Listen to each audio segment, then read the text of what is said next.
Welcome back. It's Stacey, and we're together today to talk about something that every tech and startup leader is feeling, but not always saying it out loud. My guest today, Aleksandra, is a QR leadership mentor, speaker, and host of the Leman Tech Leadership Podcast. Alexandra, for people who don't know you yet, give us your quick version. How did you go from working with tech leaders to building a whole method around communication and intelligence? Hi, Stacey. Thank you for having me. So the story actually began like way before I started to work with technology and IT and engineering space, because I am an engineer myself. So this is my first degree. The second one is business psychology, but way before I was a violinist. So this is my story. So my analytical brain started to grow when I was 8 year old, started to play violin and actually built my whole life on the musical school, on the musical future. And Wow. this is something that it was crazy, you know. The musical world is crazy, and you are so focused on the art and going from class to class, from practice to practice, and it is always so interesting to me how people are experiencing the concerts and performances and everything, because it is, at the end of the day, they are beautifully dressed people, and you don't see all of the hard work, the hours and hours of practicing and orchestra practicing and everything that is underneath the surface from the theoretical perspective and practice perspective as well. So it was something that actually built me, and without that, I wouldn't be a person that I am today. And the analytical brain, the critical analytical thinking, the structural thinking, and doing things in a very structured, well-designed way, and being process-oriented person was with me since I was 8, and it was a big part of my life. And then I've decided to pivot myself. I was 22-ish or something, and I've started to fail my exams on my University of Music actually, and it was like a moment for me. I've learned that I need to take care of myself, but I also can make my own decision. Yeah. It was very hard, very difficult, because my life was built to be a musician. Yeah. But then I decided, you know what, I started to fail, and I'm not a quitter. But it was a time, and of course, it wasn't a pretty story. It was full of doubts and miscommunication and misunderstandings and sentences that I heard from deans at the university that I should leave, maybe I should quit. And it showed me that it can be different, and we need more support, and we need more positive attitude when it comes to building ourselves as people. And we spend so much time at work that Yeah. it's not worth it to be miserable, to be frustrated, stressed all the time. And because of my analytical brain, my engineering degree, I was assigned as an HR person, starting HR person. I was assigned to work with business units and businesses recruitment processes at the very beginning with technology, because I was back then, it was years ago, 10 plus years ago, I was the only engineer in the HR team. So it was very, very unuseful and then unusual to have those skills. It was different than right now. We are recording it in, at the very end of 2025. So this is how it all began, and I saw so many patterns.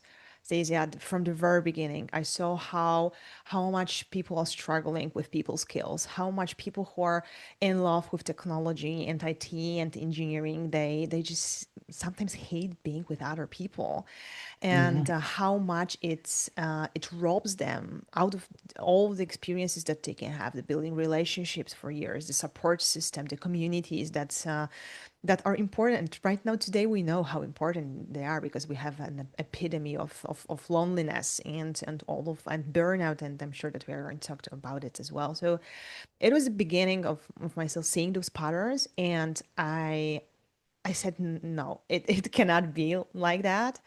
And Yeah. all of those patterns and all of those hours that I've started working with them, training them, because I was an HR person. I started in recruitment, but very, very fastly, I've discovered that I love teaching others, Hmm. adults, and not working with kids or teenagers, but teaching adults and sharing all of the knowledge that I have, all of the books that I'm reading, and you can see behind my back, and going and looking for tools that can be useful for them, not like psychological wishy-washy things because they hate it, but Yeah. practical things that they can take and use in tools that they in frameworks that they can just implement to their lives right away after a workshop or a mentoring session, because utility is the key word, because they don't want to waste time.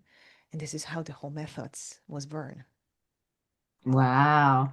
Now, on your site, you say that you help leaders lead with less frustration and burnout.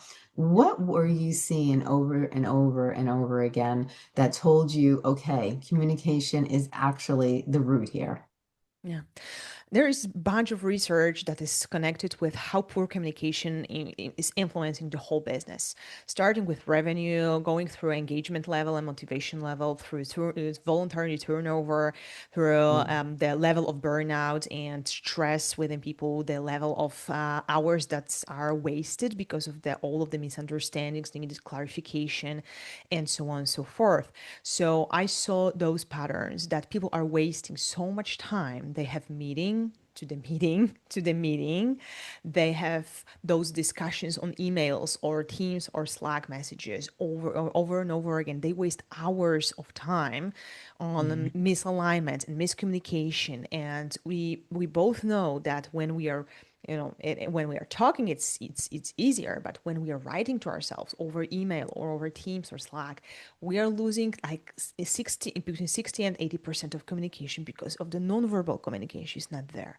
So we Yeah. are actually listening to our own voice in our brain, and we read it out loud with our own voice. So it is like the whole area of misinterpretation and looking on the communication through our own frame of reference. And it's okay, it's natural, but it's causing so much conflict. And this is what I started to look around to see and to learn how to myself as a leader and as a learning and development person, how to recognize those patterns, how to strengthen the muscle of pattern recognition.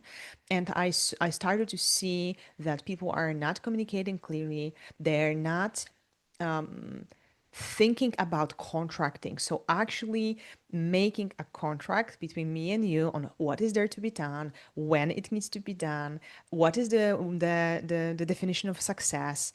And people are assuming a lot of things. They're thinking in their brains that the second person, the person next to them, is thinking the same thing, and they know exactly what they have in their brains. And we Yeah. both know that is, it can be far, far from the truth, because Mhm. we cannot read our minds. And of course, we can discuss if it's a good thing or a bad thing, but a lot of assumptions because our brain is so overloaded with information. So we just shorten the way, and it's a way of protecting ourselves, and it's okay and it's natural, but it's something that it doesn't work. And treating the social skills, naming them soft skills and actually neglecting them for years now, it is Yeah. also the cause for me that we didn't learn, and we are still not learning as much as we should, of the social skills, of the communication intelligence, of the way of giving feedback and getting feedback, of proper recognition, tailoring the communication, because we Mhm. communicate the most like we like the most, not how the, Yeah. the other person wants to have the communication out from us to be efficient. So we waste so much time and effort and energy. And at the end of the day, we are frustrated, burned out, and we are so angry at other people that they don't do what they're supposed to do, quote unquote. And that's what I saw over the years. Yeah, that's so true. I've seen that myself also. Now let's unpack the term because I love it. Communication intelligence. What we talk about when we say EQ all the time, but Q CQ is newer. Yes, this is a pretty new thing. Right now, actually, I'm working on a book on the subject, so fingers crossed that it's going to be there soon because it's so needed, and I have questions for that for months now. When we are recording it, there are only two books around the subject on the market globally, so it is very niche right now, but it is growing, growing dramatically in a good way, of course. Yeah. Communication intelligence is the way, actually, this is a part of the mindset, toolset, and skill set connected with tailoring communication to the person that is next to you to achieve what you want to achieve in a positive way with a positive influence, not with manipulation, because I have a lot of those, but with positive intent, because I want to get along with you. I want to deliver a project, a task with you. It really doesn't matter if I am a leader and I'm leading you as my direct report, or I have a colleague that is on the same level, peer to peer in the organization, and I want to deliver with them something. Or if I am a parent and you're my child and I want to get into communication at home with you, or you're my spouse, or you're my parent or friend or something. So I love that because it is so universal that you can take a piece of framework, a few tools from the whole tool set that you can use, and you can replicate it, not copy and pasting, of course, but using the same principles to get along with people in different areas of your life. So this is, for me, when I started to learn a pieces of it, the process communication model that you mentioned before is a huge piece of it for me. Mhm. And I started, and I was learning things for years before. I was Mhm. certified in different frameworks, in different psychometrics. So I thought that what new or what else can be there for me, and I was Yeah. so surprised, Daisy, that it was a groundbreaking experience. And then I started to add all of those pieces of puzzles that I had before, and that's how the CQ leadership method was born, and that's how I work right now. And the book is that I'm creating is it's around the method, and I'm very very proud of everything that I've done and I'm doing, and I see the value, and I see the transformations that the people get thanks to it, because it is algorithmic, as you mentioned before. It is that Yeah. people are repetitive when it comes to their behaviors and ways of thinking. We have many different scripts in our brains and beliefs that sometimes are supporting us, but many, many situations, and I'm sure that we both can share a lot of Mhm. them, where we have so many limiting beliefs that create our fixed mindset, and we feel like we are trapped in our Yeah. brains, in our work, in our relationships, in private lives. So the communication intelligence for me is a key, and to unpack it and be healthier and better and happier version of yourself. Right. I love that. Now, what is communication intelligence in your words, and how is it different from just being good with people? Yeah.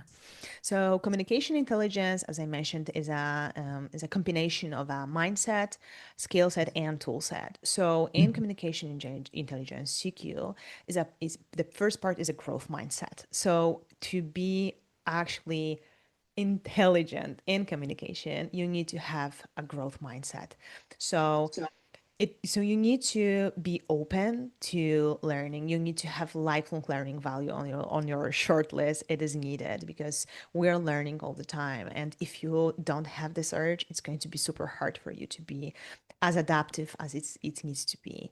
Adaptivity, being flexible, being observant, because you need to be curious about other people. You need to go and pick some crumbs of Mhm. cookies to see what people are saying, what they are writing to you, how they are reacting in different situations, what kind of keywords they are using, because this is Yeah. your data.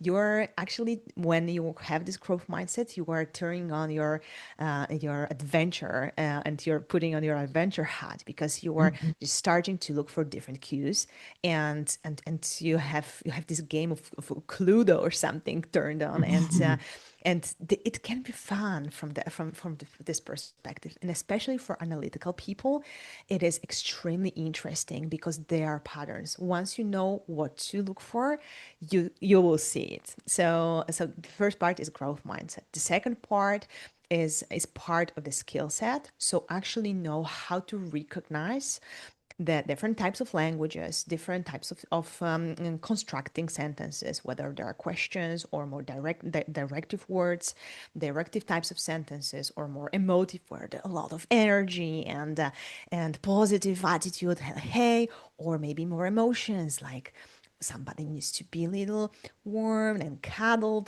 to be safe and to have very much relationship oriented work environment. There are also elements about the distress sequence. So, how we actually behave in algorithmical way again under stress, under negative stress. They're also connected in those needs that we have, motivational needs. So, this is the whole part of the skill set. And then there's a tool set. So, there are actually tools that you can use as a manager, as a leader, as a person who just wants to be better with others, if you see that it can be a Yeah. growth part for yourself, actual tools that you can use. So, for example, if somebody reacts in an aggressive way, why is it happening and what you can do to address that. Of course, this is not your responsibility at the end of the day because Right. this is on us.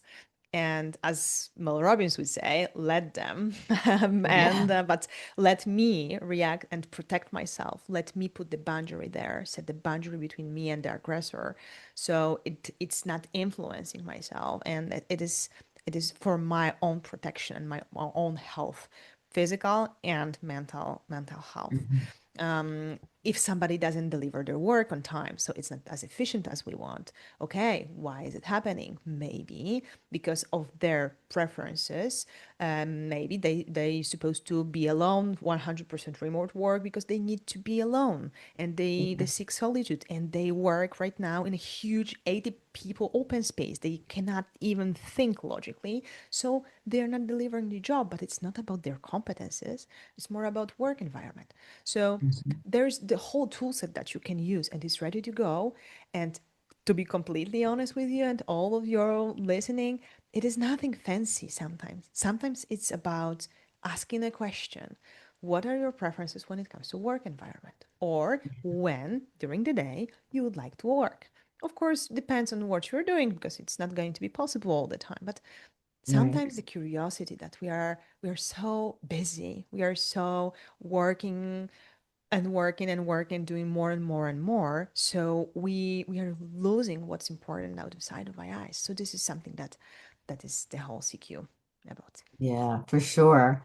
Now, if I'm a tech lead or engineer manager, lots of introverts and lots of logic, what does CQ actually give me? Is it language or is it patterns or is it a way to get triggered? Especially is there are patterns, because there are patterns everywhere in CQ. So especially Mhm. if you are a super analytical person, the introversion is a part of it, but it's Yeah. not a necessary part. But analytical brain detailed details on data, on facts, no bullshit. So this is something that people need.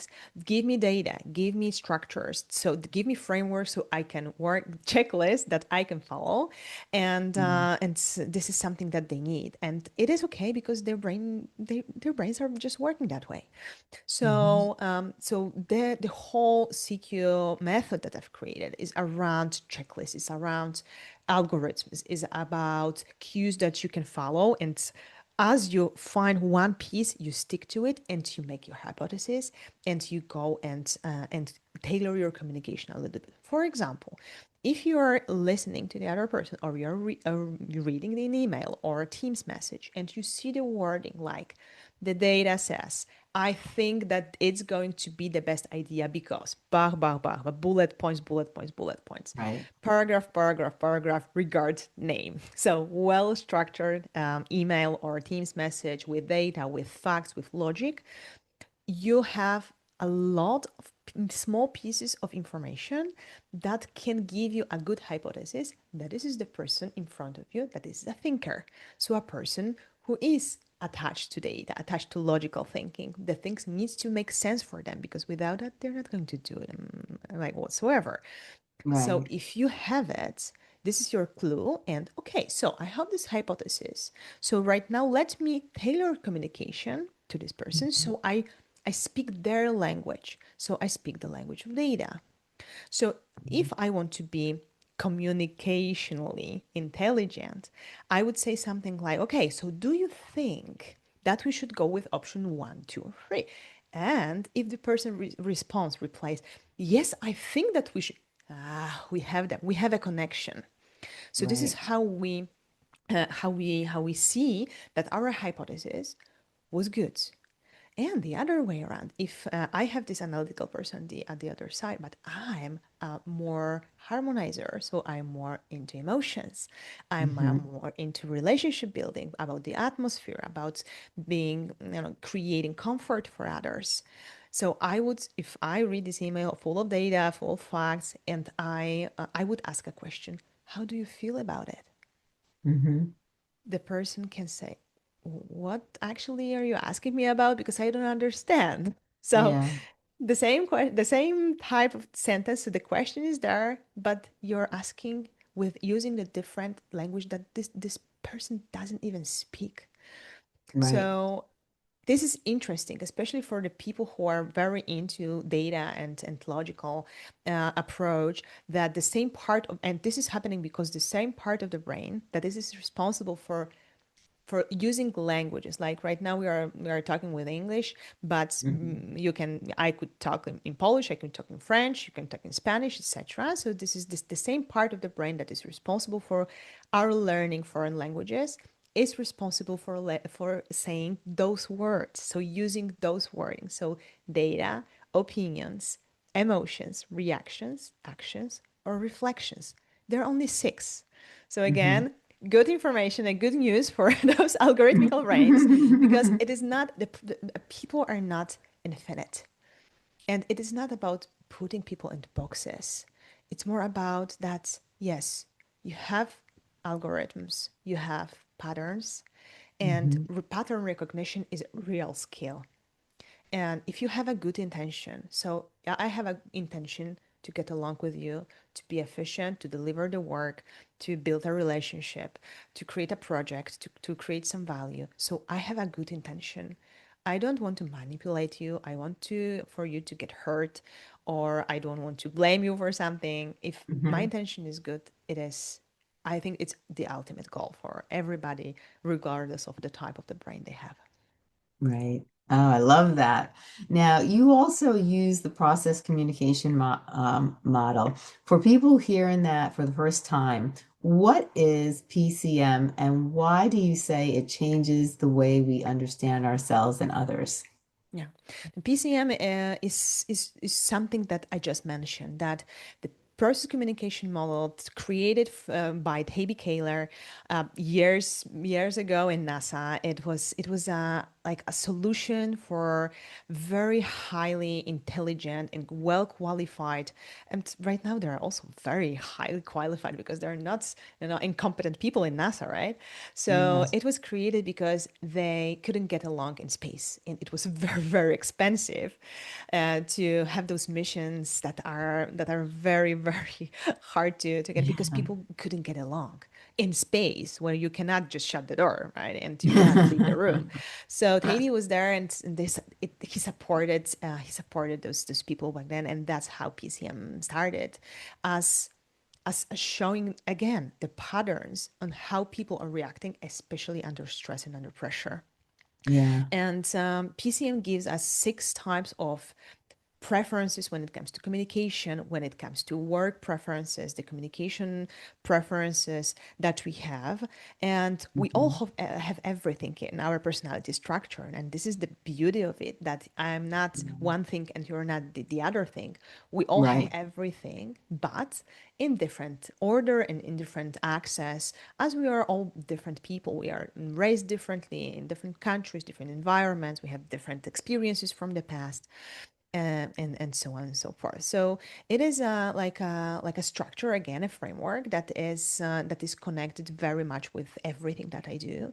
That is about understanding, first of all, myself better. So who Hmm. I am. You can go and get a questionnaire that gives you two reports, Hmm. personally, individually created for you, and you have the lifelong access to it, so along with the materials that I create. So if you want to get to know more about it, you can always poke me on LinkedIn or go to the website lemanskills.com, and you can see there's the whole part of PCM, and you can read, you can listen to podcast episodes about it, so you can go and check out what it is.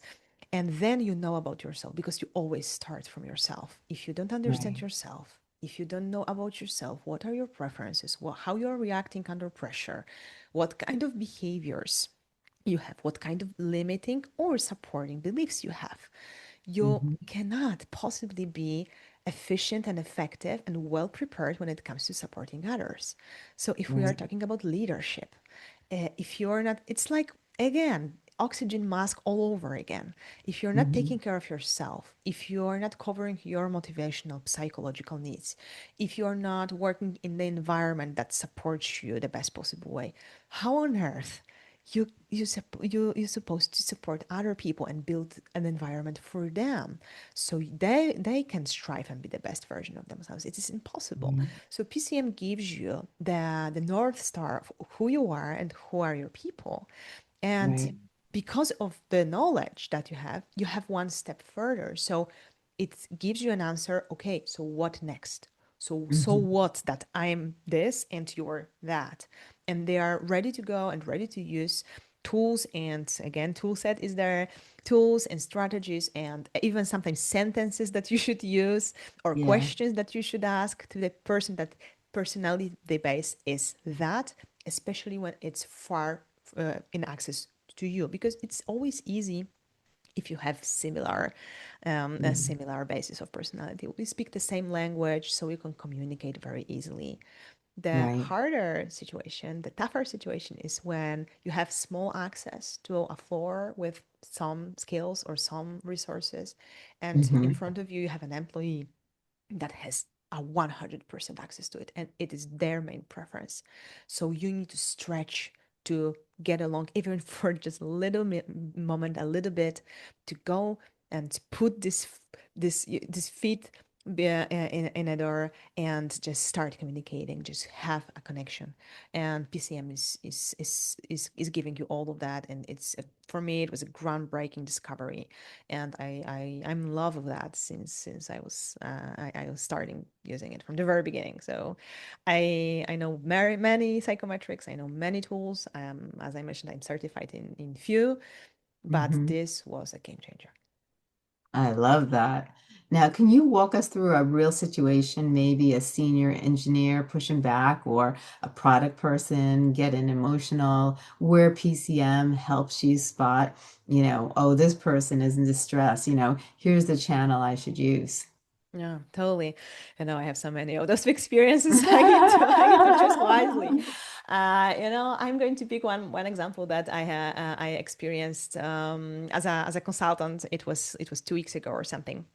And I had this manager that is in mentoring process with me. So we were working on his skills and the call communication intelligence, and so he's in the middle of the process. And he asked me to join one of the team meetings that he was running, because he wanted to have some feedback from me. He wanted for me to get along with the team a little bit, because Yeah. he's planning for next year some workshops and stuff. So he just asked me to join the meeting. Of course, he told the team before, so they're not surprised that a lady is joining, and Yeah.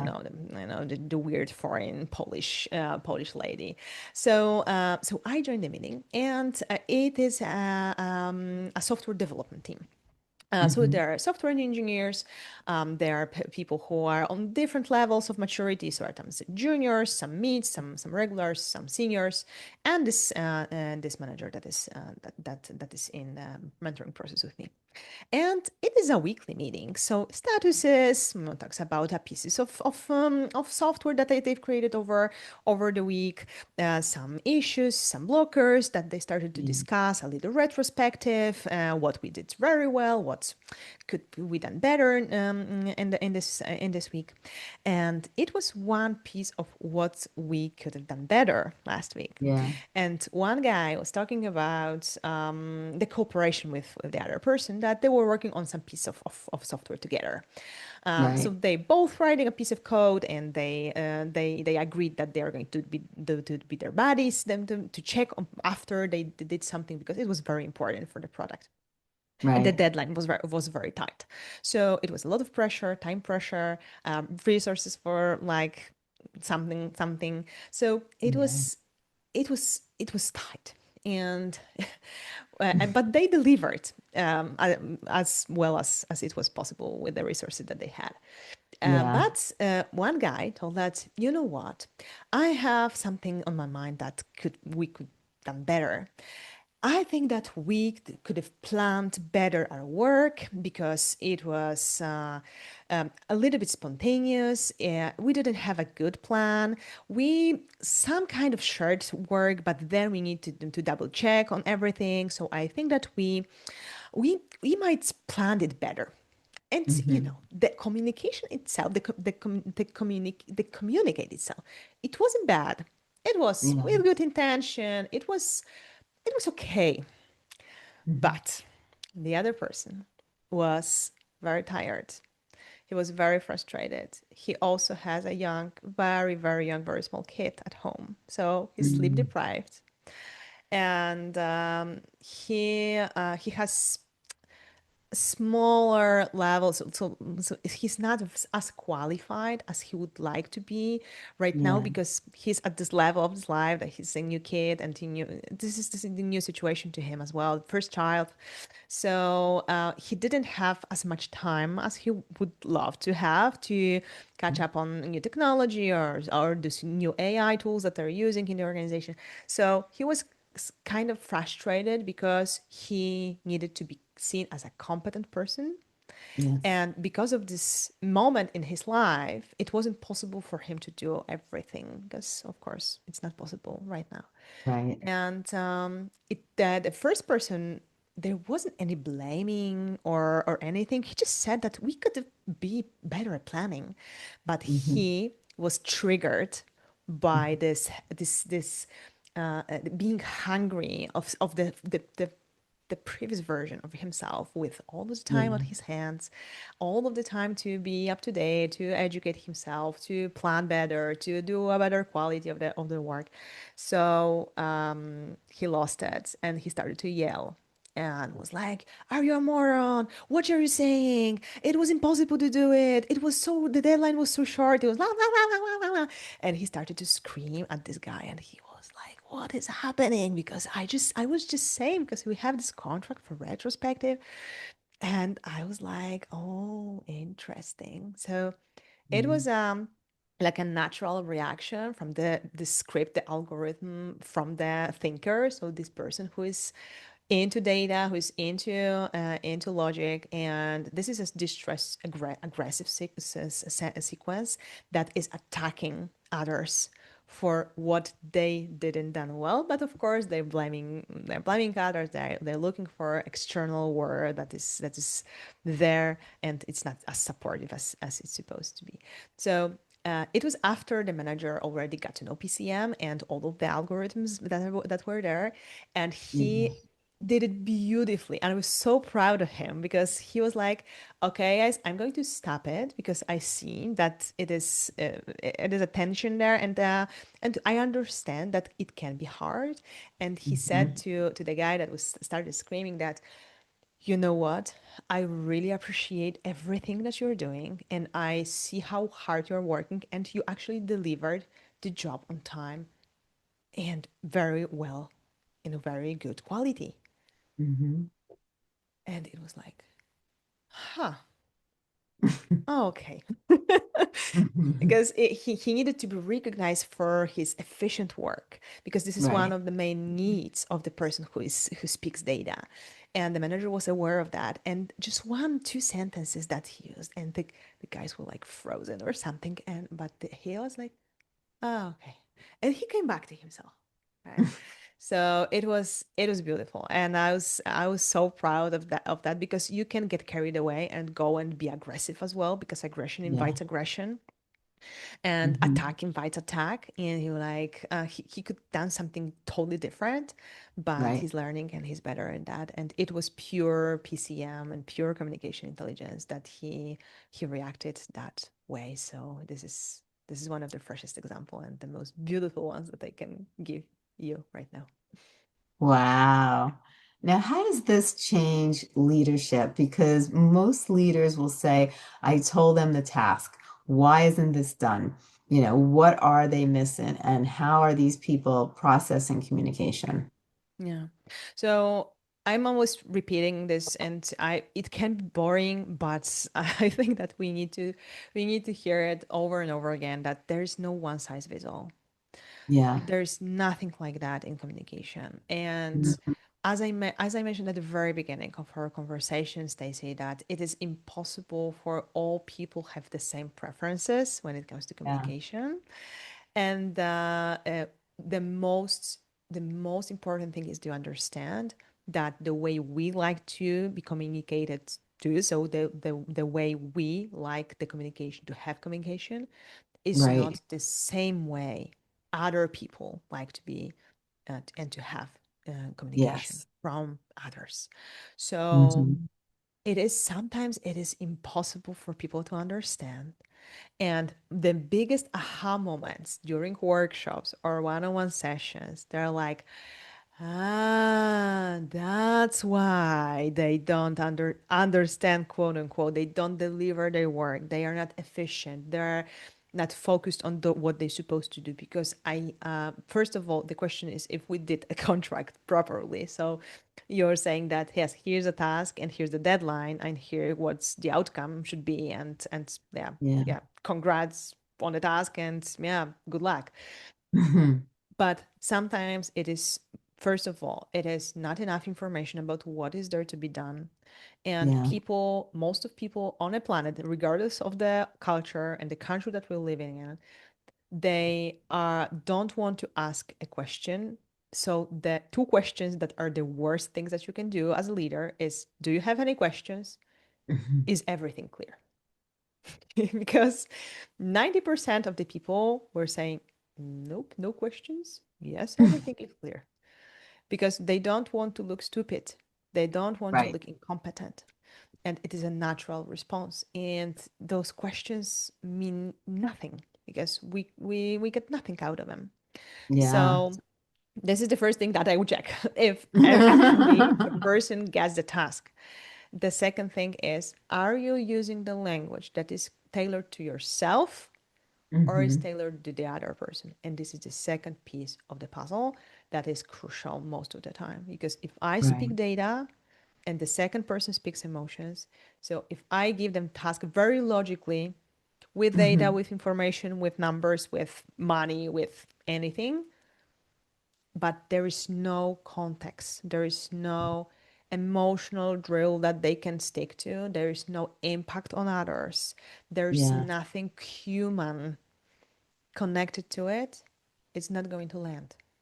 Right. And the other way around, if we are Hmm. talking about how important it is and it is creating so much and people are going to be happy about it and we are going to spend time together in it, and the other person's like, okay, who cares, I'm just Hmm. here to do the work and I don't care about others. Of course we can discuss if it's a good mindset or not, but just to show you the point and the difference, that if we're not speaking the same language, if we want to be effective in delegation, in organization, the job, in creating the workplace where that people are thriving with and they are actually being the best version of themselves, we need Right. to be more mindful because it is efficiency and it is effectiveness, and Hmm. it's a question whether you want to be that kind of leader or not. And it's not Right. in between because, it's one way or another. So I think it's Exactly. it's a good way to invest Hmm. in how to do it. And actually, if you want to have something tangible out of the work we just said, I have this free delegation checklist when there are some points of it that you can use. So if anybody wants to use this, this is the website and the landing page, checklist.lemanskills.com, and this is completely free. So you can just go and take it. It's a PDF file that you can use every single time that you're delegating any task, that you're sharing a work with somebody. It is just a checklist what you should cover to be actually efficient and effective in that process. So as I mentioned, it's completely free. So just go and check it out. Wow. Now, you talk a lot about burnout in tech, especially in fast, remote, high cognitive load environments. So let's go there. From your work with IT and startup teams, what are the real root causes of burnout? Not the fluffy ones, but the ones leaders don't see. Yeah. Sometimes they see it, but they don't want to actually recognize it. So it is Right, right. because again, it is nothing fancy, and I know that I'm repeating it, but to be completely honest with you, the deeper I dig when it comes to my research and the hours that I spent within workshops with teams and mentoring processes on our stage, and when I delivered keynote speeches and I talk with other people later on, I see the patterns. Again, the pattern recognition is a real skill. So if I can Yeah. advise you in developing any skill, it is a pattern recognition to see what is repeating itself, and the question is if it serves us or not, and what to do with that in the future. Right. So the root causes of the burnout, especially in technology, the first and foremost is workload. So we have so much on our plates, and we wear so many hats in our lives. We are subject matter experts and leaders and stakeholders and colleagues and fathers and mothers and children and friends, and Yeah. the list goes on and on, and it is endless. So this is it. We want to be perfect in Hmm. everything. A lot of people have this perfectionist part of themselves, and we need to be strong. We cannot ask for help. We need to do everything on our own. And this is those beliefs from the past are with us, and they're not very supportive right now, and they're not applicable anymore. And well, maybe they were in the past, but they're not right now. Right. So workload, doing a lot of things without proper making priority, because this is Hmm. the one thing that you should do, not priorities, because if you have multiple priorities, you have none. Yeah. So we struggle with that. We struggle with the number of tools that we are using, the number of technology, because we want to be and use everything because we need to be up to date. We cannot focus because we are so distracted by the number of distractors that are there, constant Yeah. notifications, constant emails, text messages, Teams messages, Slack messages, everything that is bombarding us from the Right. outside. So we are so tired because of the workload and the number of things that we have on our list. So this is a huge bucket number one. Bucket number two is pressure. Hmm. It can be pressure from the inside. So we are putting pressure on ourselves to be constantly up to date because we need to be up to date with everything that is happening. Every single tool, every single piece of technology, because we will be, as this guy from the story, morons if we are Yeah. not keeping up to date. Or the Exactly. pressure can be external.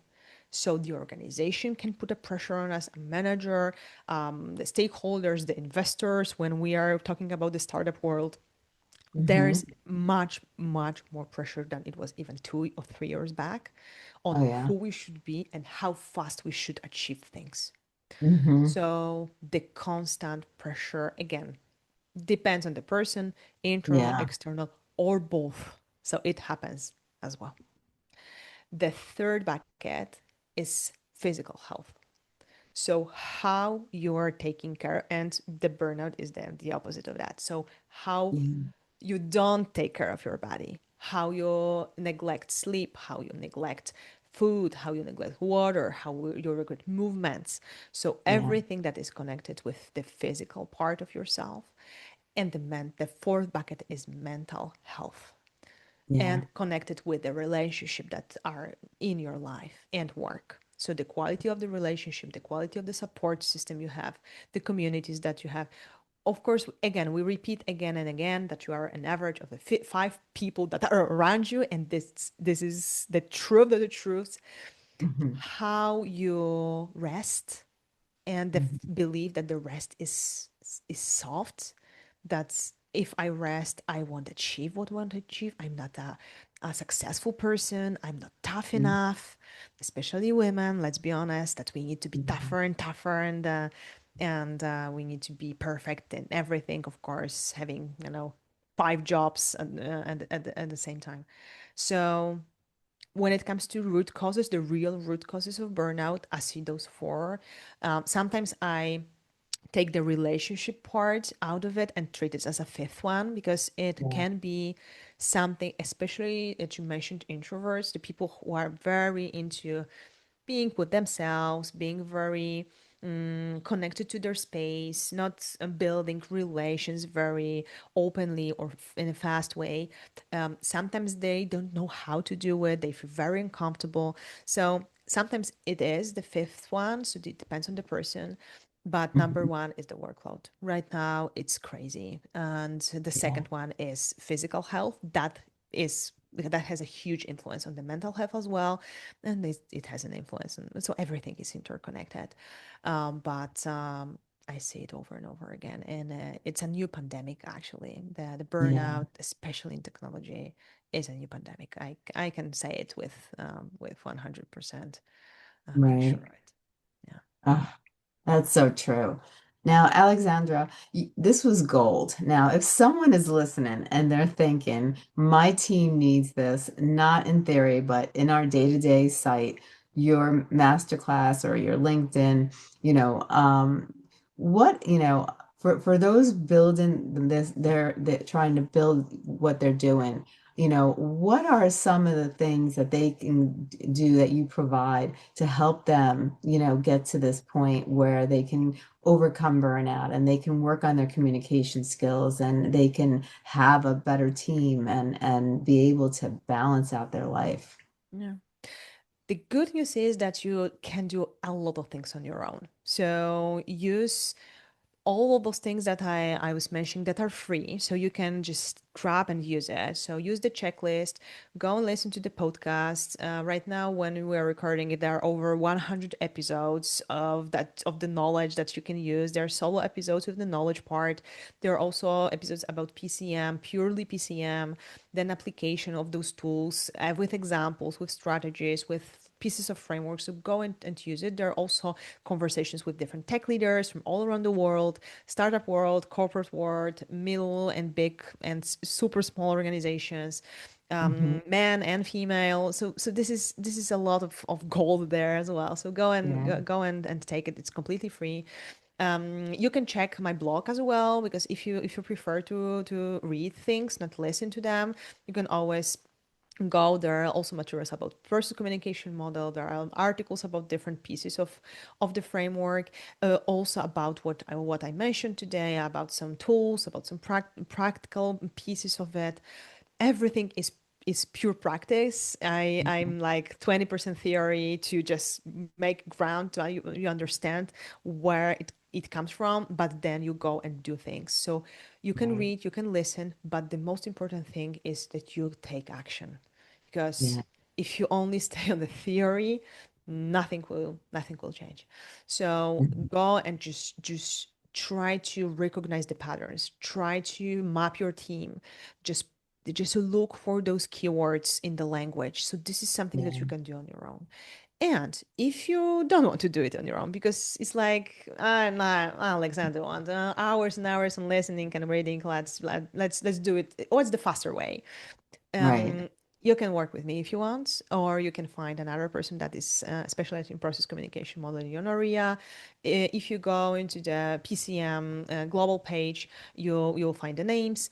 If you want to know more about it, I always invite you to the LinkedIn. This is always a good idea to connect. I'm there all the time, so I'm very much open. There is no AI in my messages, so it's 100% me. And we really supposed to start saying that out loud because there are so many automations underneath the surface. So Yeah. it's actually an advantage of being in contact with a real human person.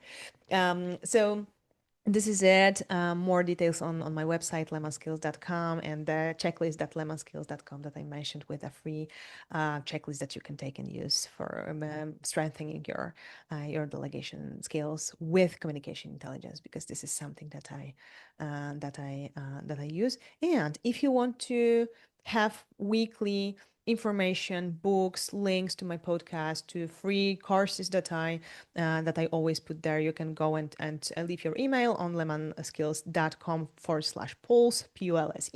So this is a weekly leadership pulse where I give you some wisdom and also a bunch of links and research and everything that I can share with you. So you don't need to look around and then see what's there. So a lot of things is it's the ball is on your part of the court. So it's like action time, I would say. I love it. I love it. This has been amazing, Alexandra. I really appreciate you coming on the show. You gave such great advice. So many people in, not just in the tech world, but in all different, work in, areas, they go through this. And it's very hard. Like you said, you made a great point. You were saying how, it's more, a lot of things are more expected than they were, years ago. And it's changed over time. It's getting more and more where the expectations are getting higher and higher and higher. And we're humans, there's so much we can do, and it's really learn how to balance it out and how to really communicate with our peers and, have good expectations, but be realistic too, I think, And you had a lot of great input today, and I really thank you for coming on the show. Your wisdom and your knowledge is just amazing. And I thank you so much for being here. Thank you for having me. It was a blast to give you and your audience a little piece of me and all those things that I'm super passionate about. And it's very important for me to create a value. So thank you for allowing me to do it in your show. I love it. I love it. Well, thank you so much. This has been wonderful. I really Thank appreciate you and everything you do. Yeah, appreciate you as well. Thank you, everybody, for listening. And hope that even if it's one small thing that you took from this episode, it's going to be something that will change your reality. So fingers crossed for that. 100%. 100%. All righty. I'll talk to you soon. Thank you so much. Thank you.